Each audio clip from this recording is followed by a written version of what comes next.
नमस्कार दोस्तों।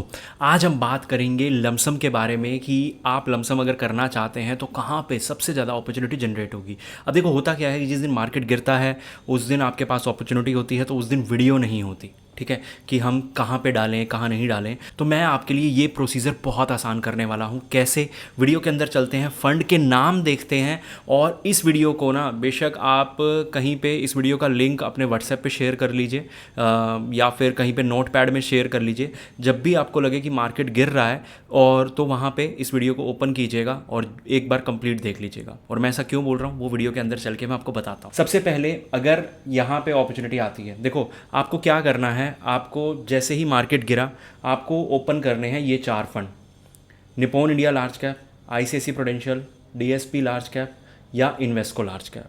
ठीक है, अब आपके पास एक बार नॉर्मल अगर मैं पोर्टफोलियो की बात करूं तो 4 से 5 फंड ऐसे होने चाहिए जिसके अंदर एसआईपी चल रही हो, ताकि आप 1-2 नए फंड ऐड कर सकें।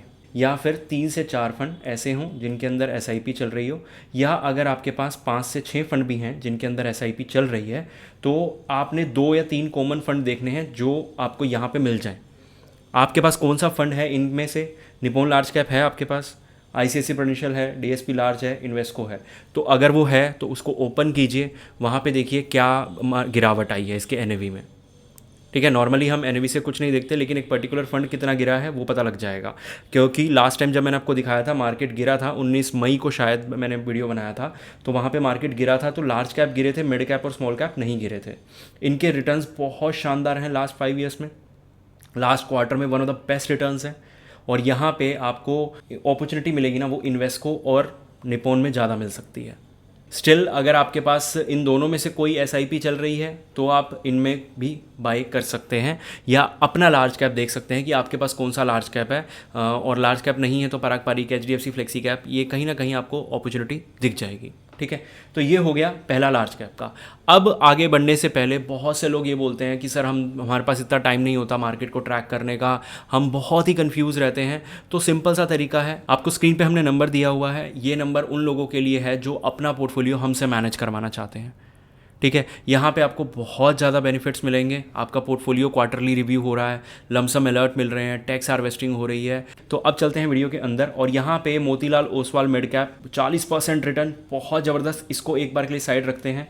एडलवेस मिड कैप, यहाँ पे मैं इसका मोतीलाल का बता चुका हूँ जो मैंने बोलना था। ठीक है, तो 36% बहुत बढ़िया रिटर्न है। एचडीएफसी मिड कैप 35, बहुत ज़बरदस्त। निप्पॉन इंडिया ग्रोथ, बहुत ज़बरदस्त ग्रोथ है।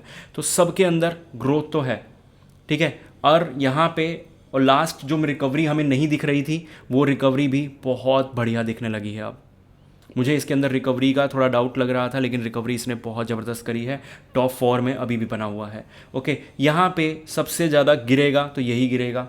उसके बाद सेकंड नंबर पे एडलवेस भी थोड़ा सा, पता नहीं क्यों इसका स्टैंडर्ड डिविएशन ज़्यादा हो गया है। ठीक है, लेकिन ठीक है, रिटर्न्स जब निकालने होते हैं ना किसी भी कोस्ट पे तो रेशोज़ में बहुत फ़र्क पड़ता है। निप्पॉन से भी ऊपर निकल गया है स्टैंडर्ड डिविएशन के मामले में।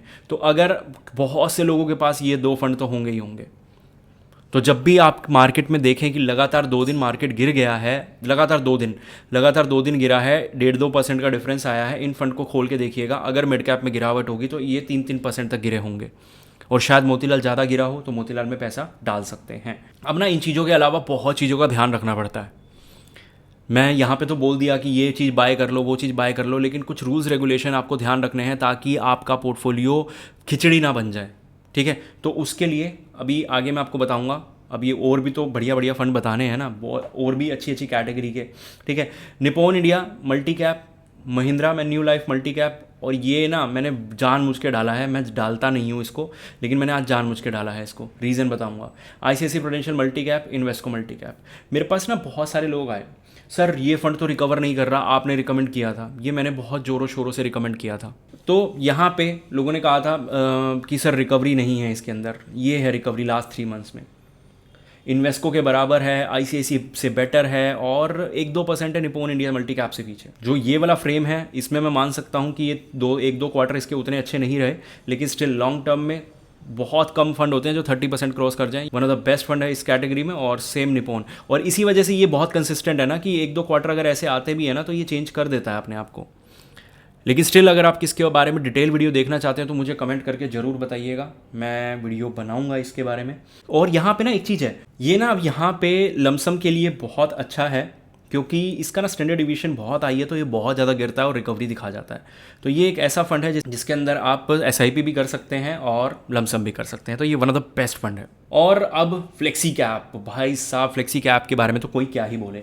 ठीक है, फ्रैंकलिन इंडिया एक बढ़िया फ्लेक्सी कैप फंड है। क्वांट को मैंने लिया है, इसलिए लिया है क्योंकि पराग पारिक को मैंने लमसम वाली वीडियो में ऐड नहीं करना चाहता, क्योंकि वो बहुत आराम से मूव करता है, ऊपर नीचे ऊपर नीचे, वो नीचे आता भी नहीं है इतना ज़्यादा, लेकिन ऊपर वो बहुत धीरे स्पीड से जाता है। तो मैं ये नहीं कह सकता कि वो बेस्ट फंड है इनसे, या फिर मैं इनको बोलूँ वो उससे बेस्ट है। सब अपनी अपनी जगह अपनी अपनी रिक्वायरमेंट के हिसाब से बढ़िया काम कर रहे हैं।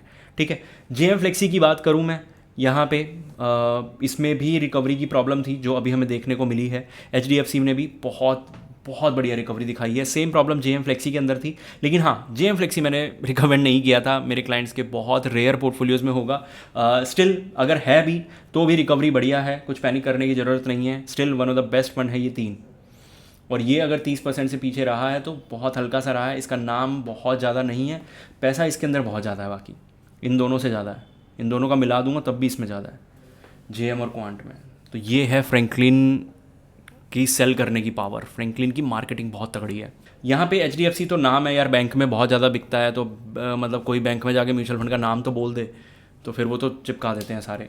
ठीक है, लेकिन स्टिल अगर किसी ने HDFC के फंड मतलब अगर ले भी रखे हैं, एक आधा फंड है, तो one of the best fund है। तो यहाँ पे लेकिन अब हमें देखना है कि हम इसके अंदर कि यहाँ पे लमसम कर सकते हैं।